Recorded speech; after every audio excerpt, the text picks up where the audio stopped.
क्या देखना है, नोटपैड या जो भी हम डाउनलोड करते हैं ना, डाउनलोड करना फिर से बता देता हूँ। तो सबसे पहले तो इंटरनेट बेसिक चलाना बनना चाहिए, है ना। यहाँ पे हमको क्या लिखना है, टेक्स्ट एडिटर या फिर HTML एडिटर। HTML एडिटर भी लिख दे तो नाम दे देगा वो यहाँ पे, या फिर हम बोल सकते हैं इसको टेक्स्ट एडिटर। चलो टेक्स्ट एडिटर से ही, टेक्स्ट एडिटर डाउनलोड। कौन सा डाउनलोड करना है वो पता भी होना चाहिए। यहाँ तो बहुत सारी लिस्ट आएगी, तो हम इस प्रकार ना डालें। हमको नाम पता है कि नहीं, क्या क्या बताओ जरा। नोटपैड, नोटपैड प्लस प्लस सीधे लिख दे क्या, डाउनलोड। तो नोटपैड प्लस प्लस को डाउनलोड लिखे, देखो ये आ गया। अब नीचे भी वो उसी साइट को दे रहा है। अगर इसको क्लिक करेंगे हम तो यहाँ पे देखो पहला वर्जन है। अब पुराने वर्जन भी डाउनलोड कर सकते, देखो नीचे दिए। तो इनमें से कोई भी एक को ऐसे क्लिक करो, अब देखो सीधे डाउनलोड आया ही। तो इस पर क्या करना है, क्लिक। जैसे कोई भी चीज़ हम डाउनलोड करते हैं, अब कुछ कुछ चीज़ें होती है हमको पढ़कर भी आगे जाना पड़ता है, हर एक की मेथड एक सी होगी क्या, नहीं। तो इसको सीधे क्या करना है, क्लिक। क्लिक करे, देखो डाउनलोड हो गया है, हो गया। अभी कहाँ गया होगा, डाउनलोड फोल्डर में। तो या तो डाउनलोड फोल्डर यहीं से आ जाता है, देखो 100 फोल्डर लिखा है यहाँ से, या फिर आप जो है कैसे चले जाओ, देखो माय कंप्यूटर में, देखो यहीं पे मतलब इसके अंदर होगा, जैसे डाउनलोड लिखा कि नहीं बना, इसमें देखो डाउनलोड लिखा। तो इससे भी कर सकते हैं आप, डबल क्लिक करके इंस्टॉल करना से बनेगा ना, इंस्टॉल करते नेक्स्ट नेक्स्ट करके। और दूसरी चीज़ क्या बताया था मैंने, सबलाइन। देखो सबलाइन टेक्स्ट, इसका नाम क्या है, सबलाइन टेक्स्ट। सबलाइन टेक्स्ट को हम यहाँ पे इसको क्लिक करेंगे। अब इसमें भी डाउनलोड के लिए देखो यहाँ पे लिखा विंडोज 64 बिट है या नॉर्मल विंडोज है। तो हमारे पास कौन सा है, विंडोज 64 बिट। इसको क्लिक करेंगे, जैसे क्लिक करोगे देखो ये भी जो है डाउनलोड होना शुरू हो गया। देखो ज़्यादा MB नहीं रहता, 8-10 MB का रहता है। इसको भी हम क्लिक करें ऐसा तो देखो आ गया। इसको भी नेक्स्ट नेक्स्ट करके हम क्या कर लेते हैं, सेव, ठीक है, मतलब इंस्टॉल कर लेते हैं। अब हम ये बन जाएगा ना। चलो अब हम आज क्या पढ़ने वाले हैं, आज हम पढ़ने वाले हैं HTML लिस्ट।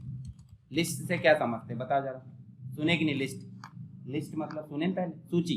सूची मतलब भाई कैसे बनती है, तो मैं सीधे एग्जांपल बताता हूँ। MS वर्ड में हमने काम किए कि नहीं, थोड़ा बहुत तो किए होंगे।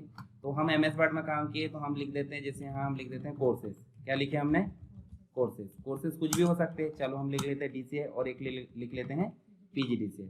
अब मुझे बताओ इनमें हम क्रम देंगे कि नहीं। एक तो क्रम भी देंगे और एक बिना क्रम भी। तो बिना क्रम वाले को बोलते हैं बुलेट्स और क्रम वाले को बोलते हैं नंबरिंग, ठीक है। तो आप देखो एक बात बताओ मुझे, बुलेट्स में भी अनेक प्रकार देखने को मिल रहा है और नंबर में भी अनेक प्रकार देखने को मिल रहा है। तो ये क्या हो गए, उसके टाइप हो गए। यानी कि लिस्ट तो हम बनाएंगे, पर कैसी लिस्ट बनाएंगे, एक बिना क्रम वाली और एक क्रम वाली। अब बिना क्रम वाली में भी अलग अलग प्रकार है और एक क्रम वाली में भी अलग अलग प्रकार है। तो देखो यहाँ पे आपको 2 प्रकार की लिस्ट मिली। एक तो ऑर्डर्ड लिस्ट, क्या मिली, ऑर्डर्ड लिस्ट। क्या मिली है, ऑर्डर्ड लिस्ट। अब ऑर्डर्ड लिस्ट में हमको पता है 1 2 3 4 5 ABCD ऐसा मिल रहा है कि नहीं। और एक मिल रही है अनऑर्डर्ड लिस्ट। क्या मिल रही है, अनऑर्डर्ड लिस्ट। अनऑर्डर्ड लिस्ट में हमको बुलेट्स मिल रहा है। बुलेट्स मतलब जैसे आप कॉपी में नहीं लिखते, एरो की निशान बना पॉइंट्स लिख देते हैं, वो कौन सी होगी, ऑर्डर होगी, अनऑर्डर, अनऑर्डर। एक और होगी यहाँ पे HTML के अंतर्गत जिसे बोलते हैं डेफिनेशन लिस्ट। अब डेफिनेशन लिस्ट से मतलब क्या, मान लो आपने कोई पॉइंट लिखे, चलो यहाँ पे हमने हार्डवेयर लिखे, क्या लिखे, हार्डवेयर को हमने थोड़ा सा टैब मार के क्या लिख दिए, physical components of the computer क्या कहलाएंगे, हार्डवेयर, ठीक है। मतलब जितनी भी पेरिफेरल्स डिवाइस है वो सारी चीजें क्या कहलाएगी, हार्डवेयर। तो उसके बारे में हम थोड़े से डेफिनेशन नहीं लिखते। तो देखो ये आपकी क्या हो गई, ये टर्म हो गया। टर्म मतलब जिसके बारे में हमको बताना है। अब दूसरा टर्म क्या हो सकता है, मान लो आपको सॉफ्टवेयर के बारे में बताना, तो सॉफ्टवेयर के बारे में जस्ट नीचे से बताते, थोड़ा टैब देकर बताएंगे, थोड़ा सा टैब। तो ये क्या हो गया, ये मुख्य टैब मतलब हो गया आपका टर्म। टर्म मतलब मुख्य शब्दावली। शब्दावली के बारे में समझाओगे कहाँ से, थोड़ा सा दूर से। तो इसे बोलते हैं डेफिनेशन लिस्ट। क्या बोलते हैं, मतलब आप टर्म लिखोगे मतलब शब्दावली, और शब्दावली के बारे में डिस्क्रिप्शन नीचे लिखोगे थोड़ा सा स्पेस देकर। तो ये क्या हो गई आपकी, एक तो क्रम भी नहीं है इसमें, अनऑर्डर भी नहीं है, तो क्या है, शब्दावली दे रहे हैं, ठीक है। तो शब्दावली जिसमें देते हैं उसे बोलते हैं डेफिनेशन लिस्ट। तो HTML के अंतर्गत हमको लिस्ट कितने प्रकार की मिल रही है, कितने प्रकार की मिल रही है, 3। 3 है कि 4 है, कैसे 3 है बताओ जरा। एक ऑर्डर, अब ऑर्डर मतलब क्या होगा बताओ जरा, 1 2 3 इस प्रकार हो सकती है, या फिर दूसरे प्रकार क्या हो सकता है, ABC ऐसे हो सकती है। अनऑर्डर्ड लिस्ट में क्या हो सकता है, अनऑर्डर्ड लिस्ट में आपको ये सभी देखेंगे भाई, कुछ भी बुलेट्स हो सकता है, सर्कल हो सकता है, स्क्वायर हो सकता है कि नहीं। तो ये 3 यहाँ सपोर्ट किए जाते हैं। उसके बाद डेफिनेशन लिस्ट में कोई टाइप नहीं होता, वहाँ सिर्फ क्या होता है, टर्म लिखो डेफिनेशन, टर्म लिखो डेफिनेशन। तो यहाँ हमको 3 प्रकार की लिस्ट बनाना। सबसे पहली लिस्ट को हम ऑर्डर लिस्ट बोलते हैं। तो पहले क्रम वाली बना लेते हैं, फिर क्या बनाएंगे, अनऑर्डर लिस्ट यानी बिना क्रम वाली। तो इसके लिए हमको क्या ओपन करना होता है, HTML, है ना, HTML एडिटर। तो हम नोटपैड ही ओपन करते हैं। क्या ओपन करते हैं, नोटपैड। नोटपैड में ही चलते हैं हम यहाँ पे, और नोटपैड में चलने के बाद हम यहाँ पे क्या करते हैं, इतना हम ओपन कर लेते हैं। अच्छा ऐसा आएगा सबके में, आएगा कि नहीं। इसको हमको क्या करना है, छोटा। क्यों छोटा करना है, देखो एक बात बताता हूँ। हमको जो भी HTML का जो पेज है वो रन होता है आपका ब्राउजर में। कहाँ होता है, ब्राउजर में। तो ब्राउजर हम इस प्रकार ओपन कर लेते हैं और इसको भी छोटा कर लेते हैं। छोटा करके यहाँ पे रन होगा वो। तो HTML कोड यहाँ पे दिखेगा, उसका एग्जीक्यूशन यहाँ पे दिखेगा। तो यहाँ पे हम क्या करते हैं, सबसे पहले कौन सा कोड लिखते हैं, HTML जब लिखेंगे तो HTML को क्या करेंगे, बंद भी करेंगे। उसके बाद क्या लिखेंगे, हेड को बंद करोगे कि नहीं, करना पड़ेगा। जो भी टैग शुरू हुआ वो जोड़े से आता है, यानी कि बंद होगा कि नहीं, वो होगा। उसके बाद इसके अंतर्गत क्या आता है, टाइटल। और टाइटल हम लिख देंगे, हम क्या उपयोग करने वाले हैं, लिस्ट। मतलब टाइटल में हमारे सामने साफ साफ आए कि हमने कौन सा पेज बनाया है, HTML लिस्ट का। अब HTML लिस्ट के अंतर्गत तीनों लिस्ट आ जाएगी, ठीक है। चलो अब उसके बाद हम हेड से बाहर निकल जाएं। यहाँ पे क्या आती है, बॉडी को हम कर देते हैं क्लोज, नीचे लाकर। अब ये हमारा बन गया स्ट्रक्चर। इतना बेसिक आपका स्ट्रक्चर याद होना चाहिए, उसके बाद ही आप क्या यूज कर सकते हो, HTML लिस्ट। तो हम यहाँ एक हेडिंग नहीं दे सकते ना, क्या लिखेंगे, HTML लिस्ट, ठीक है। और यहाँ हम H1 को क्या कर देते हैं, क्लोज। ये सब चीजें मैंने बता दिया हूँ ना, H1 बता दिया पहले भी, है ना। तो इनको हम अलग से उपयोग मतलब यहाँ पे कर सकते हैं। चलो सबसे पहली लिस्ट क्या बना रहे हैं हम, जैसे मान लो आप क्या लिख रहे हैं, कोर्सेज। तो कोर्सेज को अपन H2 में नहीं लिख सकते, नहीं तो मर्जी है अपनी, है ना, कोर्सेज। और यहाँ H2 को क्या कर दिए, क्लोज। अब बताओ, जैसे यहाँ हमने देखो, यहाँ देखो कोर्सेज लिखे हमने, मान लो ये कोर्सेज, तो उसके अंदर हमने क्या लिखे, DCA और PGDCA। पर ये क्रम में आ रहा है ना, क्रम में आ रहा मतलब लिस्ट के फॉर्म में। तो हमको ये ध्यान देना पड़ेगा कि हमको अब टैग लगाना है, कौन सा, ऑर्डर्ड लिस्ट का। ऑर्डर्ड लिस्ट को शॉर्ट फॉर्म में क्या बोलोगे, बताओ जरा, क्या बोलोगे, क्या दिख रहा है वो, OL ही है ना। देखो OL ऐसा लिखोगे, परंतु हम स्मॉल में लिख दे रहे हैं, तो क्या है, OL है ना। OL को हम कर देंगे इस प्रकार। और अच्छा इसको बंद करोगे कि नहीं, ये कर दिए। ऑर्डर्ड लिस्ट क्लोज भी हो गई, ये तो बन गई ऑर्डर लिस्ट। पर यहाँ पे आइटम कितने आना वो भी तो लिखना पड़ेगा। तो आइटम 1 2, तो यहाँ पे हम क्या करेंगे, आइटम लिखेंगे। अब आइटम लिखने के लिए लिखते हैं LI। क्या लिखते हैं, LI का मतलब लिस्ट आइटम। क्या आएगा, लिस्ट आइटम। यानी कि ऑर्डर लिस्ट के लिए OL ले लिए, याद रखने की जरूरत नहीं पड़ेगी, क्योंकि ऑर्डर लिस्ट याद है यानी कि OL, लिस्ट आइटम याद है मतलब LI। तो आप यहाँ लिखोगे यहाँ पे DCA। अच्छा इसको बंद करोगे। दूसरा आइटम क्या ले रहा है बताओ जरा, PGDCA। और यहाँ पे क्या लिखना आपने को, LI को क्लोज। क्या हम आगे कोर्स नहीं लिख सकते, और चलो लिख लें। चलो एक BCA भी लिख देते हैं, यहाँ पे LI करके हम क्या लिख देते हैं, BCA। और लिख सकते हैं, बहुत सारे लिख सकते हैं, आपकी मर्जी, आपको कितना लिखना है। इतना काम हो गया। यानी कि ये किस प्रकार बनेगा, 1 2 3 में बनेगा कि बुलेट्स में बनेगा, क्यों, क्योंकि OL लिए, ऑर्डर लिस्ट लिए। इसको सेव कर दें, फाइल में जाओ और क्या करो, सेव। और सेव करने के बाद वही हमारा फोल्डर, देखो डेस्कटॉप पे गया और एक फोल्डर बना लो आप अपने कंप्यूटर में। मैंने यहाँ पे पहले से बना के रखा हूँ। तो इसका नाम लग देंगे हम क्या, HTML लिस्ट, ऐसा लिख सकते हैं। और डॉट लगा के HTML देना पड़ेगा कि नहीं, देना पड़ेगा। इसको सेव कर दो। अब चले जाओ कहाँ पे, ब्राउजर में। अच्छा ब्राउजर में डायरेक्ट जाके आप यहाँ से कंट्रोल O, आपको पता है ना, ओपन मतलब कंट्रोल O, यही होगा ना, कंट्रोल O। देखो हुआ, तो यहीं से हम ओपन कर सकते हैं। देखो जरा HTML लिस्ट दिख रही है, दिख रही, ओपन। देखो मतलब या तो आप लोकेशन में जाके डबल क्लिक कर दो, या तो इसी से कंट्रोल O के माध्यम से, क्योंकि ओपन का मीनू नहीं है इसमें, कंट्रोल O ही प्रेस करना पड़ेगा। तो ये हमने कहाँ दिए थे बताओ जरा, हेडिंग 1 दिए थे, और दूसरा हमने क्या दिए थे, H2 यानी कि हेडिंग 2 अलग आ गया। और तीसरा हमने ऑर्डर लिस्ट दिए थे, जिसमें हमने कितने आइटम लिए हैं, 1 2 3 है, 3। अब ये क्रम आए कि नहीं, क्रम आए ना, कौन से क्रम में आए, 1 2 3। पर हमने दिए थे कि कौन सा क्रम आना चाहिए, दिए नहीं दिए नहीं है तो डिफॉल्ट आ रहा है। जैसे अलाइनमेंट हमने बिना क्रम, बिना उसके लेफ्ट में ले लेता था वो, तो ये बिना दिए क्या आ रहा है, 1 2 3। क्या हम दे नहीं सकते, टाइप। तो यहाँ पे लेते हैं एट्रीब्यूट। देखो OL का क्या है, गुण, यानी कि एट्रीब्यूट। तो अब इसके अंदर हम दे देते हैं क्या आना चाहिए, ऐसा आना चाहिए, है ना। तो ये हम दे देते हैं साफ साफ और रिफ्रेश कर देते हैं। देखो जरा चेंज हुआ कि नहीं? इसका मतलब हम टाइप दे सकते हैं यहाँ। चलो कैपिटल लेना तो कैपिटल ए दे दें। अब देखो जरा यहाँ पे, अच्छा रोमन में भी ले सकते हैं कि नहीं? रोमन में स्मॉल है या कैपिटल दोनों? देखो अच्छा कैपिटल भी तो ले सकते हैं रोमन में, ठीक है। देखो इसका मतलब है यहाँ कितने प्रकार के एट्रीब्यूट, मतलब कितने प्रकार की वैल्यू आ सकती है टाइप में, बताओ मुझे कितने प्रकार का देखे हमने यहाँ पे, क्या क्या क्रम में आ रहा था बताओ जरा। 1 2 3 आ रहा था, दूसरा ABCD और दूसरा रोमन। परंतु रोमन में भी 2 प्रकार है और ABCD में भी 2 प्रकार, तो कितने होगा टोटल? कितने हुए? 5 हुए। देखो 1 2 3 4 वाला रोमन और ABCD, इनके 2 2 कर दो, इसका मतलब कितने टाइप दे सकते हैं? 5। तो OL के जो टाइप का एट्रीब्यूट है वो उसके अंतर्गत 5 प्रकार की वैल्यू आ सकती है। अब हम बिना क्रम के बना के देखते हैं इनको। ये तो समझ गए ना आप, यहाँ वैल्यू दे सकते हैं। अच्छा वैल्यू नहीं दिए तो क्या आएगा यहाँ पे? डिफॉल्ट में 1 2 3, ठीक है। जैसे किसी को कुछ मत बता दो, अपनी मर्जी से जो काम करना वही करेगा, ठीक है, तो उसकी डिफॉल्ट वैल्यू हो गई। अब दूसरा हम बनाते हैं क्या? Unordered list. इसको हम ऊपर एक और हेडिंग नहीं दे सकते, एक और हेडिंग दे सकते हैं, H3 में दे सकते हैं। H3 में दे दो, ऐसा लिख दो, दिस इज ऑर्डर्ड लिस्ट। क्या बोल सकते हैं? ऑर्डर्ड लिस्ट, ठीक है, विद टाइप एट्रीब्यूट, है ना, टाइप। अब एट्रीब्यूट क्या है पता चल गया ना आपको? एट्रीब्यूट मतलब उसका गुण, ठीक है। H3 को क्या कर देंगे? क्लोज। देखो जरा, this is order list with type attribute, है ना, ऑर्डर मतलब क्रम। अब यहाँ कहीं हमने एक ज्यादा लगा दिए, देखो ज्यादा लग गया। चलो अब क्या लिखेंगे? H3 फिर से लगाएं और क्या लिख दे? दिस इज अनऑर्डर्ड लिस्ट, है ना। ये अपन लिख इसलिए दे रहे हैं क्योंकि समझ में आने के लिए, ठीक है, अनऑर्डर्ड लिस्ट। और इसको बंद कर देंगे, करेंगे। अब नीचे हमको अनऑर्डर्ड, अच्छा बता मुझे, ऑर्डर्ड लिस्ट के लिए OL ली है, तो अनऑर्डर्ड लिस्ट के लिए क्या लेंगे? U और L। ये तो सिंपल है, कोई दिक्कत नहीं। अंदर क्या लोगे? अंदर तो वही चीज आएगी, बस चेंज क्या हुआ है आपका बताओ मुझे? सिर्फ O की जगह क्या आया? U। अच्छा अंदर जो लिस्ट आएगी वो सेम टू सेम आएगी। देखो जरा मैं उसको पेस्ट कर दे रहा हूँ, आप लिख लेना, ठीक है। क्या चेंज हुआ बताओ मुझे?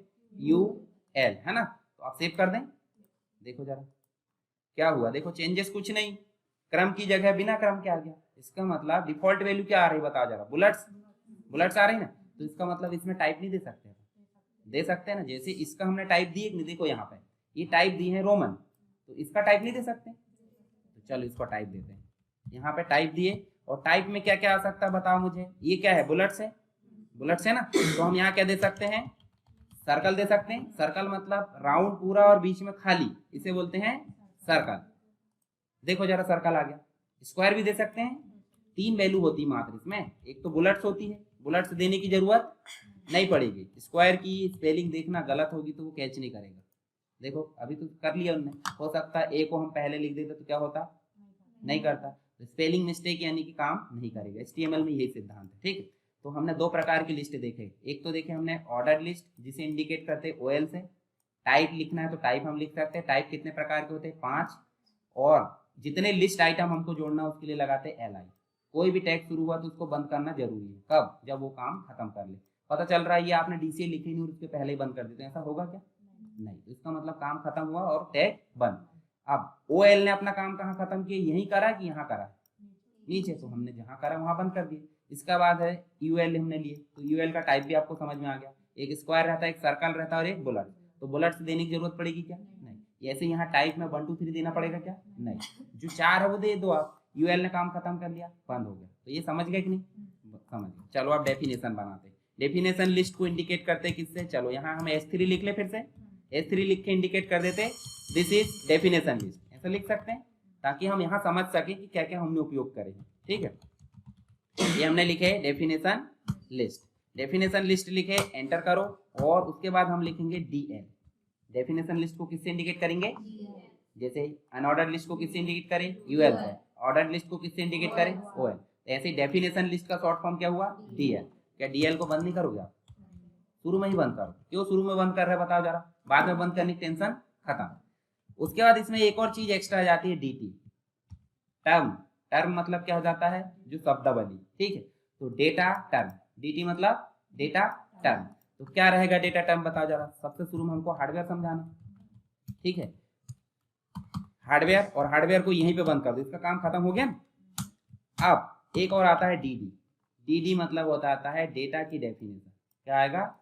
इस डेटा की डेफिनेशन। ठीक है, तो डेटा की डेफिनेशन क्या है? हम क्या बोल सकते हैं? हम कंपोनेंट्स है ना, कंपोनेंट्स ऑफ द कंप्यूटर, ठीक है, जिसे हम हार्डवेयर बोल सकते हैं। तो ऐसा हमने इसको डिफाइन कर दिया अपनी भाषा में। ठीक, तो देखो डीडी ने अपना काम खत्म करके यहीं कर दिया क्लोज। अब इसका काम हो गया खत्म। देखो डीएल कब तक काम खत्म नहीं करेगा? जब तक इसके अंदर सारी शब्दावली खत्म ना हो जाए। अब शब्दावली का काम यही खत्म हो गया, डेफिनेशन का काम भी यहाँ खत्म हो गया। अब दूसरी शब्दावली समझाएंगे अपन, दूसरी शब्दावली समझाएंगे ना, तो डीटी में समझाएंगे कि डीडी में समझाएंगे? डीटी। और यहाँ क्या लिखेंगे? सॉफ्टवेयर। अब बताओ मुझे सॉफ्टवेयर की डेफिनेशन बताओ, सॉफ्टवेयर की डेफिनेशन क्या होगी बताओ? डीडी में लिखेंगे ना उसको, तो हम क्या लिखेंगे? कलेक्शन ऑफ प्रोग्राम बोल सकते हैं। प्रोग्राम का कलेक्शन क्या कहलाएगा? सॉफ्टवेयर, यही बोल सकते हैं ना। तो देखो यहाँ पे हार्डवेयर थोड़ा इधर आना चाहिए और उसकी डेफिनेशन थोड़ा हटकर, सॉफ्टवेयर किनारे में आना चाहिए यहाँ पे और उसकी डेफिनेशन हटकर। ठीक है, अब एक और अगर डेफिनेशन देना तो हमको दोनों लिखना पड़ेगा कि नहीं? देखो टर्म भी लिखना पड़ेगा और डेफिनेशन भी। तो ऐसे अपन बार बार बहुत बढ़ा सकते हैं, कितने भी बढ़ा सकते हैं। हमारा वेब पेज जब हम बनाएंगे तो वहाँ पे इसकी जरूरत पड़ेगी, तो हम करते हैं रिफ्रेश। अब देखो जरा काम करा है कि नहीं करा है ना। तो हार्डवेयर अलग है उसकी डेफिनेशन अलग, सॉफ्टवेयर अलग है उसकी डेफिनेशन अलग। उसी प्रकार हम अगर अगली डेफिनेशन देते हैं तो हम अगर लिख देते हैं जैसे कंप्यूटर की डेफिनेशन दो आप, चलो शुरू में लिखते हैं। यहाँ पे शुरू में क्या लिखेंगे हम? डीटी, और डीटी में लिख देते हैं। चलो बताओ कंप्यूटर की डेफिनेशन दो जरा। कंप्यूटर एन इलेक्ट्रॉनिक डिवाइस जो किसके माध्यम से काम करता है? एक प्रोसेस होती है आईपीओ, इनपुट प्रोसेस और आउटपुट होती है कि नहीं? तो डीडी में क्या लिख देंगे? कंप्यूटर एंड डिवाइस, बस इतना लिख देते अभी समझने के लिए, बाकी आप टिप देना उसमें जितना टिपना। रिफ्रेश करो जरा, देखो कंप्यूटर की डेफिनेशन जुड़ गई, जुड़ गई कि नहीं? हार्डवेयर भी जुड़ गया, सॉफ्टवेयर भी जुड़ गया। तो यहाँ बताओ मुझे तीनों में कोई दिक्कत है? ऑर्डर लिस्ट के लिए OL, बाकी LI आपको दोनों में लिखना है ना। अब OL है तो समझ जाओ क्या है। जैसे कोई मुखिया है, मान लो मुखिया एक प्रकार से बेकार है, तो उसके अंदर जितने भी काम है कर रहे हैं, जितने भी एम्प्लॉय है वो सब कैसे कहलाएंगे? ऑटोमेटिक बेकार। और जो अच्छा मुखिया उसके अंदर अगर कोई खराब भी, तो अपन क्या बोलेंगे? नहीं, इसके अंदर सब सही है। तो ऐसे मुखिया कौन हो गया यहाँ पे? OL। उसके अंदर जो सदस्य है, सदस्य कैसे काम करेंगे? OL के अकॉर्डिंग। OL है अगर ऑर्डर लिस्ट है और जो टाइप दी है उसके अकॉर्डिंग यहाँ क्रम आ जाएगा। उसी प्रकार यहाँ बिना क्रम का दिया टाइप, तो यहाँ पे बिना क्रम का जाएगा। ये डेफिनेशन लिस्ट है। DL और DL को बंद कर दिए। अब जितनी भी टर्म लेना है उसके लिए DT, और उसको डिफाइन करने के लिए DD, फिर टर्म लिए तो DT और फिर DD। तो इस प्रकार से आपको बार बार यहाँ पे लिखना है। अब देखो ये तो काम कर लिया, पर यहाँ MS वर्ड में देखो एक चीज और देखने को मिलेगी। यहाँ एंटर करें और अगर हमको लिखना है fundamental PC package MS access, लिख सकते कि नहीं? तो हम यहाँ से डिक्रीज मतलब जो इंक्रीज इंडेंट करते हैं, देखो क्रम बदल गया। अब हम लिख सकते क्या? फंडामेंटल्स ऑफ कंप्यूटर, फिर क्या लिख सकते हैं? PC पैकेजेस, और तीसरा क्या लिख सकते हैं? MS access. तो ये आप देखो यहाँ पे 1 क्रम आ रहा है, उसके बाद एक क्रम चेंज हुआ। अब फंडामेंटल के बाद आप और कुछ नहीं लिख सकते। चलो इसके अंदर हम क्या पढ़ते हैं? हार्डवेयर, इसके अंदर हम सॉफ्टवेयर पढ़ते हैं। अब बताओ मुझे, इनका क्रम भी चेंज है, इनका क्रम भी चेंज है और इनका क्रम भी। तो इस प्रकार की लिस्ट को मल्टी लेवल लिस्ट बोल सकते हैं या नेस्टेड लिस्ट बोल सकते हैं। नेस्टेड लिस्ट का मतलब लिस्ट के अंदर लिस्ट, उसे क्या बोलेंगे? नेस्टिंग। तो हम क्या यहाँ नहीं बना सकते हैं?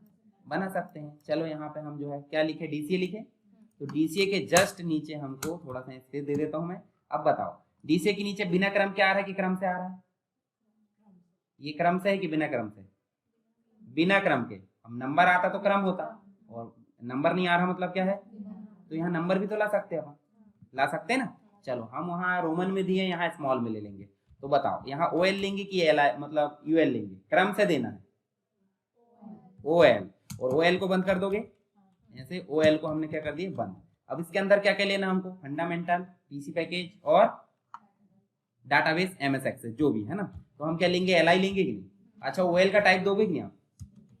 जैसे यहाँ रोमन में आया तो यहाँ रोमन में कैसा आ जाएगा? रोमन की जगह यहाँ स्मॉल ए में आ जाए, आना चाहिए। तो चलो यहाँ पे हमने टाइप दे दिया, और LI के अंदर हम लिख देते हैं फंडामेंटल्स ऑफ कंप्यूटर। ठीक है, दूसरी LI इसको बंद करोगे, करेंगे कि नहीं बंद?